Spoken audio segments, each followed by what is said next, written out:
আমরা প্রত্যেকেই চাই লাইফে কিছু করতে। আমরা ভাবি আমাদের কিছু করতে হবে, আমাদেরকে প্রতিষ্ঠিত হতে হবে, নিজেকে একটা সফলতায় নিয়ে যেতে হবে। আর এই চিন্তাধারার মধ্য দিয়েই আমরা কিছু শিখতে শুরু করি। হ্যাঁ, ২-৩ দিন ঠিকভাবে এটা করা হয়, কিন্তু ২-৩ দিন পরে দেখা যায় যে আমরা আবার আরেকটা নতুন স্কিলের পিছনে ছুটি। সমস্যাটা আসলে আমাদের অলসতায় নয়, সমস্যাটা আমাদের ফোকাসে।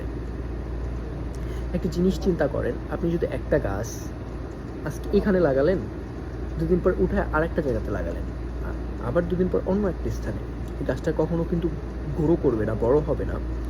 তো আমাদের মূল সমস্যাটা হচ্ছে আমরা প্রতিদিন আমাদের নিজেদের গোল সেটের ব্যাপারটা ফিক্সড করতে পারি না।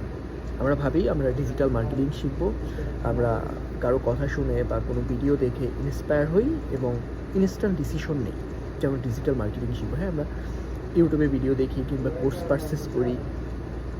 এরপরে হয় কি, যখন আমি আবার ২-৩ দিন খুব ভালোভাবে এই কাজটা করি, কিন্তু এরপর যখন আবার ইউটিউবে ঢুকি তখন দেখা যায় যে কেউ একজন এআই অটোমেশন নিয়ে ভিডিও তৈরি করছে, যে এটা এই স্কিলটা শিখলে তুমি 10 বছর খুবই অনায়াসে ইনকাম করতে পারবা, এটা সিক্রেট একটি স্কিল।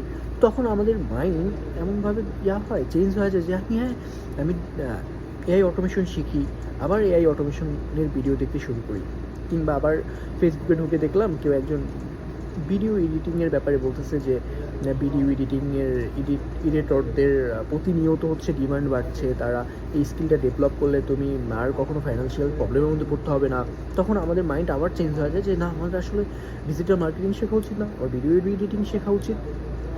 এই জিনিসটা আমার সাথে হয় এবং দীর্ঘদিন আমার সাথে হয়েছে, যে কারণে আমি একটা কাজ শুরু করি, ডিজিটাল মার্কেটিং শেখা শুরু করি, কিন্তু কয়েকদিন পরে দেখা যায় যে আমার আর এটা ভালো লাগে না। আমার মনে হয় আমি তখন সামনে শুধু ভিডিও এডিটিংয়ের ক্লাস দেখি বা এই টাইপের ভিডিও সামনে চলে আসে, তখন আমার মনে হয় যে না, আমার ভিডিও এডিটিং শেখা উচিত। আবার সব কিছু নতুন করে প্রসেস করি যে আমি ভিডিও এডিটিং শিখবো, কোথা থেকে শিখবো।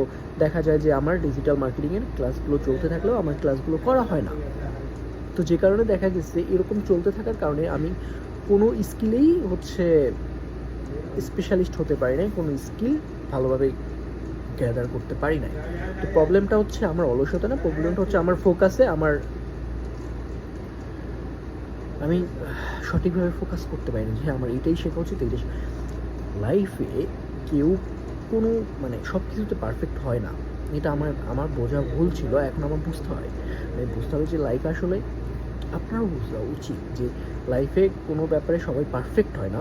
তো এক একটা ব্যক্তি এক একটা ব্যাপারে হচ্ছে স্পেশালিস্ট হওয়া সম্ভব, কিন্তু সবগুলো স্কিলে আপনি স্পেশালিস্ট কখন হতে পারবেন? হ্যাঁ, আপনার কাজের পারপাসে, আপনার হচ্ছে যে আপনি যে গোলটা করবেন এটার পারপাসে হচ্ছে আপনাকে সব কিছুই জানতে হবে বা শিখতে হবে। কিন্তু তাই আপনার গোল লিখতে হবে যে আমি এটা করব, এবং ওই একটা জিনিস নিয়েই চেষ্টা করতে হবে। আপনি টানা ৯০ দিন শুধু চিন্তা করবেন যে আমি শিখবো, এটা পরে শিখবো, এই ৯০ দিনের পরে শিখবো। কিন্তু এই ৯০ দিন আমি জাস্ট আমি ডিজিটাল মার্কেটিং শিখবো, ওকে, এই ৯০ দিন শুধু আমি ডিজিটাল মার্কেটিংয়ের ক্লাস করবো, everything digital marketing related video দেখবো। এবং ফেসবুক, ইউটিউবে আমি অনলাইনে যাওয়ার আগে আমি চিন্তা করে নিব যে আমি আজকে কী ভিডিও দেখবো। এই অনলাইনে গেলে আমি র্যান্ডম কোনো ভিডিও দেখবো না, আমি হচ্ছে সার্চ অপশনে আমি ক্লিক করবো, লিখবো যে digital marketing basic to advance, আপনি যা শিখেন, যে রিলেটেড শিখেন, যে টাইপের ভিডিও, বাস ৯০টা দিন আপনার শুধু ওই রিলেটেড ভিডিও দেখতে হবে, ওই টাইপেরই ভিডিও দেখতে হবে। আমরা যখনই আপনি অন্য কোনো একটা ভিডিও দেখবেন আপনার আবার মাইন্ড চেঞ্জ হয়ে যাবে, আপনার মনে হবে যে আমি এটা শিখি, এটা করি, তাহলে আমরা কখনোই শিখতে পারবো। তো আমি এই জিনিসটা আজকে থেকে ফলো করতেছি এবং আপনারাই করুন, দেখা যাক আমরা আসলে কী করতে পারি।